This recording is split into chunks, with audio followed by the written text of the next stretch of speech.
Hey, before I tell you what marketing looks like in Israel, I want to tell you a story.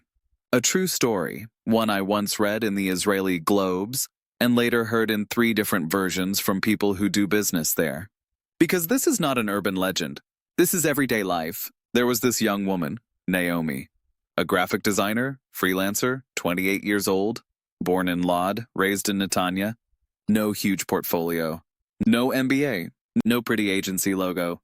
She would probably start by building a personal brand.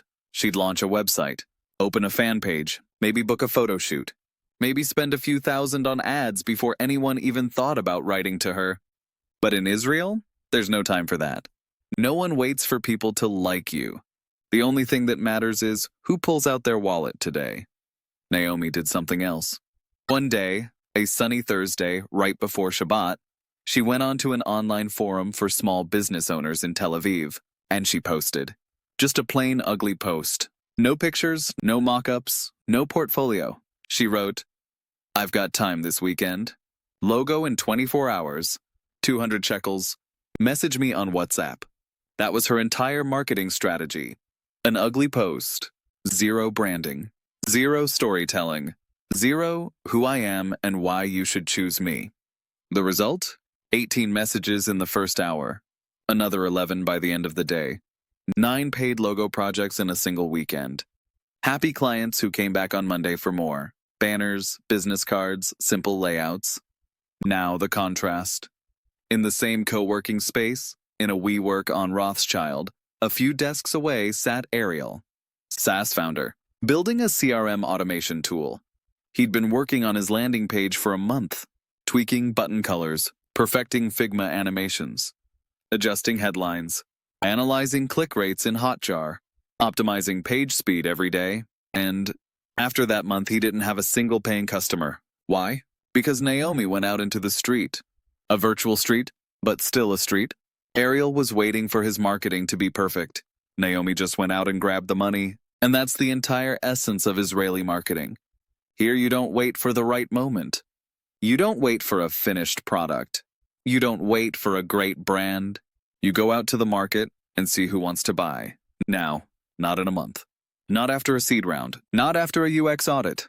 That's why in Israel, marketing hits you in the head. Not because it's pretty. Not because it's user first. Not because it's subtle. It isn't. It's shameless. But it works. And if you want to sell here, whether it's logos, software for $5,000 a month, training, or imported olive oil, you need to learn one thing. Sales does not wait for branding. Branding is the result of sales. Here, every day without a transaction is a loss. Every day without a CTA is a day without customers. And every campaign starts with an ugly post, not with a perfect deck. But that's not the whole story. There's a catch. The faster you sell, the faster the money starts coming in. And the faster the money appears, the faster the tax authorities start seeing you. Because there is no buffer. No, first I'll build the company, then I'll launch. Here you slap up a landing on Friday, get your first client on Saturday, and on Monday, the money hits your account. And that's exactly what happened to Naomi. After the first payments for logos came in, the next weeks brought more orders. Naomi was thrilled. The marketing works. But no one told her that once you cross the OSEC Patur income limit, you have to report it immediately. She didn't think about the fact that every invoice, every transfer is not just a transaction. It's also data that Mas Hachnasa can already see. In Israel, if you start fast, you have to get your accounting in order just as fast. Because if you don't, it won't be Mas Hachnasa that comes to you. You will go to Mas Hachnasa in emergency mode, because the Israeli tax system is merciless. If you don't understand how it works, one mistake can cost you more than all your campaigns combined. And I'm not saying this in theory. In a moment, I'll show you a story that in Tel Aviv is told like a warning. The story of Oren, who did everything right, until he saw the email from Mas Hachnasa. Let's begin. In Israel, we talk about marketing that hits you in the head. In Poland, we say, if you're not visible, you don't exist. In Israel, it's more like, if nobody has paid you yet, you don't exist. This is a country where entrepreneurs don't sit around wondering whether they can run a campaign for 0 budget. They're already doing it. With an ugly landing page, a phone-recorded video, a LinkedIn post with 400 reactions and 11 paying clients. Marketing here is not a department. It's a survival mode. Shame? Forget it. Israelis promote themselves with outrageous boldness, but effectively. You don't need a personal brand, you need courage. The courage to stand in the marketplace and shout, "I've got something that works!" To send a message before you get permission. To do a live demo before your product is stable. In Tel Aviv, no one waits for branding. The campaign starts before you have a strategy, because here every day without sales is a day of loss. Israelis don't build a company. They build a landing page. On that landing, they test who their message actually resonates with, who clicks the CTA, who fills out the form, who responds to a follow-up. First, you validate the market. Only then do you build a strategy. What works in practice? Cold outreach, cold emails and LinkedIn messages. WhatsApp works even better if you have the number. Mini campaigns, 5 emails, 3 landings, 2 short videos. Tested in 72 hours. Content built on case studies. You don't write, "We have a great service." You write, "In 2 weeks we saved this client 20,000 shekels." Ugly but works? That's the Israeli visual style. Don't expect perfect aesthetics. Israelis won't waste time on beautiful graphics if there's no ROI. Their websites are often ugly, but they're clear, straightforward, simple, and they work. Only one thing matters. Did the client understand what they're getting? WhatsApp is the main sales channel. The client fills a form. They don't get an email. They don't get a phone call. They get a WhatsApp message. That's where you set up the demo. That's where you send the pricing. That's where you close the deal. If you don't know how to sell via chat, you need to learn. Because here, cold calling is often just a series of WhatsApp messages. What does a 50 shekel campaign look like? You build a landing in tally.so or card. You post in a LinkedIn or Facebook group for a specific segment, for example, small grocery shop owners in Rehovot. You send 10 private messages asking, "Would this help you?" Whoever replies gets the link and an invite to talk. If you get 3 calls, you have validation. This is not growth hacking. This is just normal Israeli-style selling. Does it work in every industry? Yes. Whether you run a service business, import goods from Turkey, or produce handmade cosmetics. The key: find a client who has a problem and ask if this would help them. The rest is just tools and tactics. What does selling look like in Israel? You can shine in marketing, but it's in sales that you either fall off the pitch or get onto the field. This is where the joke ends, because if you don't know how to talk to a client in a way that makes them want to pay you, nobody will save your company. In Israel, there is no such thing as a salesperson who doesn't close. Here, anyone who doesn't sell becomes a cost, and anyone who does close becomes a partner. This act is about real combat: how to run a demo, how to talk to a client, what a sales call looks like, and how to close a deal that brings money, not just likes. It starts earlier than you think. In Israel, sales doesn't begin at the meeting. It starts in the message, often in the very first emoji. Because sales is not a presentation, it's the process of building tension and trust. From the moment the client clicks a link or opens your WhatsApp, the process begins. Reaction: who are you? Expectation: is this going to be interesting? Interest: hey, this might be for me. Contact: okay, let's talk. A demo, Israeli style, doesn't look like a tool walkthrough. It's a conversation, 30 minutes max. In that time, you must understand the client, show that you get their problem, show how your service solves that problem, not talk their ears off, and close. Don't show everything. Show what matters to this person. Does this solve your problem? That's your best pitch. Don't ask, "What do you think?" Ask, "Does this help you? Is this better than what you're using now? How much time, money could you save doing it this way?" Because selling is not a story about you, it's a map of escape for the client, a way out of the place where things are painful. Don't wait. Don't politely ask, "Have you made a decision yet?" Here you write, "You've seen the demo. Do you want to move forward or not?" If this doesn't convince you, let me know. I won't bother you. That's not pushy. That's respect for your time and theirs. How much does sales cost? At the start, your time. The founder runs the demos. Even if there's a team, even if they're busy. Only once you've closed 20 B2C clients, 10 B2B clients, 3 enterprise clients, can you start building a sales team. Standard cold outreach conversion is 1 to 5%. Out of 100 messages, you get 1 to 5 calls. Out of 5 calls, 1 deal. That means, to get your first contract, you may need to send 100 or 200 messages. Who buys from Israelis? Everyone. Because Israelis know how to speak the language of the problem. Whether the client is in New York, Berlin, or Warsaw, they'll hear one thing. You've got problem X? We'll solve it this way. In 10 days, you see results. In 30 days, you see ROI. Biggest sales mistakes? Demo too long. Talking about features instead of outcomes. Not closing. So, maybe we'll talk again next week? Over polite follow-ups. No pricing. Israelis say, give the price first, then explain why it's worth it. MVP versus MVF. In Israel, MVP is just a name. Here you build MVF, minimum viable firepower. In many places, people talk about a minimum viable product. In Israel, MVP is not enough. You say we have an MVP, and the investor asks, where are the clients? That's why an Israeli MVP is not a mock-up, not a clickable prototype, not a Figma animation. It's something that can go live today, deliver value, solve a problem, be deployed.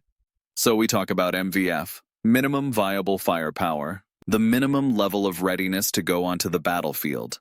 And that's what this act is about, how to build a product Israeli style. No ceremony, just speed, results, and the readiness to change all the time.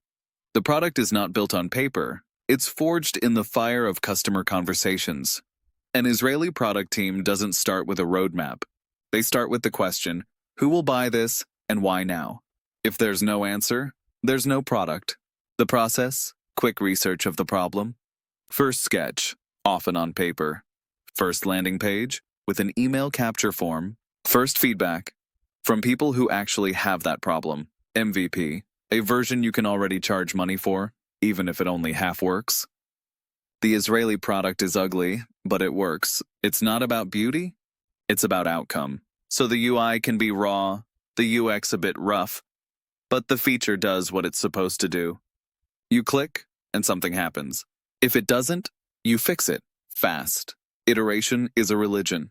No one here plans version 1.0. They plan 0.2, 0.4, 0.6, and so on. Each week brings a new feature, new feedback, a new tweak. There is no product without a client. Nobody builds just for themselves. Every decision is checked with a real user. Got an idea for a new feature? First you ask, would you actually use this? If 4 clients say, I don't need it, the feature dies. If 3 say, I'm missing X, you build X, even if it wasn't on the plan. Roadmaps are a myth. There is no fixed monthly plan. There's a priority backlog. Each week things shift. If the market wants something else, you pivot. Flexibility is strength. In Israel, they say, the best plan is the one you can change tomorrow without regret. Biggest product mistakes? Building too much before you have a client. Beautiful UI, but no real functionality. Iterations that are too slow. No user testing. Ignoring feedback from the sales team. But be careful. Your problems with customers are nothing. The taxman in Israel doesn't forgive. Before we go deeper into the world of taxes, I want to tell you a story that should be printed and handed out to everyone who wants to open a business in Israel. A story that really happened. A story young founders in Tel Aviv cafes repeat to each other like a cautionary tale. There was a guy, Oren, 27 years old. He opened a tiny consulting firm in the e-commerce space. He sold online store optimization services to clients in the United States. He did everything the Israeli way. Quick MVP, ugly landing, fast cold messages, WhatsApp, first invoices. Everything in line with the spirit of the market. Clients came. Money started to flow. Oren was proud. In 3 months, he made about 120,000 shekels in revenue. Clean, without investors, without fancy pitch decks, without crowdfunding. He simply sold value. But there was one problem. Oren didn't have a CPA yet. He'd registered as Osek Patur because everyone told him, for the beginning, that's enough. Except the income cap for Osek Patur is around 120,000 shekels per year. Oren blew past that limit in the first quarter, but he didn't report it. He didn't know he had to do it immediately. He thought, okay, after the quarter, I'll hire a CPA and sort the paperwork. Then the email came, Maz Hachnasa, request for clarification of transactions. Where from? Easy. His bank transfers suddenly crossed the threshold that the bank is required to report to the tax authorities. There was no need for a traditional audit. An algorithm in Maz Hachnasa's system spotted it on its own. And that's when hell began. Maz Hachnasa demanded full bank statements, a client list, all invoices. And because Oren formally had no right to issue VAT invoices as an Osek Patur, the authority concluded that he had been providing services illegally. The result? A penalty for failing to report crossing the income limit, a penalty for improper invoicing, an obligation to pay back VAT for the entire period, plus interest, and a block on his business account until the debt was settled. Oren had 120,000 on the account. After paying everything, he was left with around 17,000. In 3 months, he had the best sales of his life. In 3 days, he lost almost everything. Today, he says clearly, if I had had a CPA from day one, I would have slept just fine. Back then, he wanted to save money. Because a CPA is a cost, and I'm only just starting. And that's why, before I tell you who runs the tax system in Israel and what your obligations are, remember one thing. Your problems with clients, your UX issues, your iterations, they're nothing compared to what Maz Hachnasa can do. They don't wait for you to learn the rules. They act. Brutally precisely. But if you understand the logic of the system and work with the right people, the tax office can actually become your ally. And now, step by step, who's in charge here? And what you need to know before you issue your very first invoice. If you think the hardest part of running a business is getting clients, wait until the first time someone from Maz Hachnasa calls you. The Israeli tax system is brutally precise and absolutely unforgiving. But if you understand its logic and work with the right people, it can become your ally. In this act, we'll walk you through the jungle of the Israeli tax world, clearly without legal jargon, with real-life examples and the names of institutions that at first will sound as mysterious as the letters of the Hebrew alphabet. The basic institutions, who's in charge? Maz Hachnasa, Israel Tax Authority, equivalent of a central tax administration. Handles income tax, personal and corporate. MAM, the VAT office, part of Maz Hachnasa, handles FAT, Bituak Leumi, National Insurance Institute, the equivalent of Social Security, handles social and health contributions. If you have a company, Chevra Bam, Ltd., you must also report to Rasham HaHavarot, Registrar of Companies, similar to a company's registry. What taxes will you pay? For an Osek Mersha, self-employed with VAT, income tax, roughly 10-50%, progressive, depending on your net income. VAT, 17% standard rate, reported and paid monthly. Bituak Leumi, social contributions, on average 9-17% of income, depending on profit levels. For a Chevra Bam, LT, corporate income tax, 23% on net profits. On top of that, dividends paid out to you are taxed separately, usually around 25%. What do you have to do every month? Send all documents to your CPA, Roa Heshbon. Keep a full record of all costs and revenues. File VAT and income tax prepayments, if required monthly. Pay Bituash Leumi contributions. Your CPA does most of the work, but you are legally responsible for missing documents or late payments. What happens if you mess up? In the best case, you get a fine. In the worst, your business account is frozen, your VAT status is revoked, and in extreme cases, you may face criminal proceedings. The tax officer has full authority to Demand bank statements, ask for client lists and invoices, show up with an inspection without prior notice. That's why your best friend is not the system, it's your CPA. A CPA in Israel is more than just an accountant. A CPA, certified public accountant, in Israel is your representative in front of the authorities, your financial advisor, the guardian of your cash flow, and very often, your translator from tax language into normal language. What if your business is struggling or only just crawling? There are grants and relief programs. Money that can literally save your business. Israel Innovation Authority gives grants for innovation development, not just in IT. Export Institute helps companies exporting goods or services. Investment Promotion Center offers tax breaks to companies investing in peripheral regions. Most applications are in Hebrew and require consulting. But with a good advisor, you can get from 50,000 up to even 2 million shekels of non-repayable support. When does an audit appear? When your revenue suddenly spikes. When a client or another office files a complaint or flags an irregularity, randomly, based on internal algorithms of Mas Hashnasa. An audit usually lasts a few hours or a few days. They come in, analyze the documents, sometimes interview employees. Don't panic. If your CPA has stayed on top of things, you walk out clean. Biggest tax mistakes? Registering your business without VAT even though you should be registered. No separate business bank account. Incorrect invoices, or missing numbering. Late payments to Bitwatch Leomi. Trying to do your own accounting without a certified advisor. And that's the whole truth about business in Israel.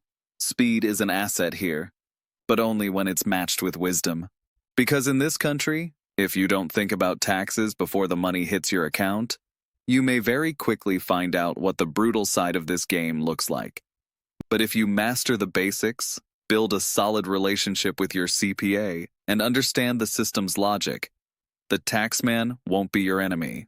He'll become the frame within which you can operate safely. And remember, in Israel, the best proof of success is not beautiful marketing, not even your first client. It's the invoice issued legally, the VAT paid on time, and the fact that you can sleep at night. This was the second part of our series of episodes where we show you the real backstage of doing business in Israel. No sugarcoating, no textbook cliches. Because here marketing hits you in the head, and the tax office hits your bank account. But if you understand the rules of this game, you can win more than on many other markets. In the next episodes, we'll talk about the management style in Israel, how teams are built, how working with Israeli investors really looks, and what the fight for the client actually looks like on the ground. So, if you enjoyed this episode, hit subscribe, click like, and tell me in the comments what surprised you the most. That way you won't miss the next episodes. And now, remember, in Israel, speed is life. But life has to be accounted for. See you in the next episode.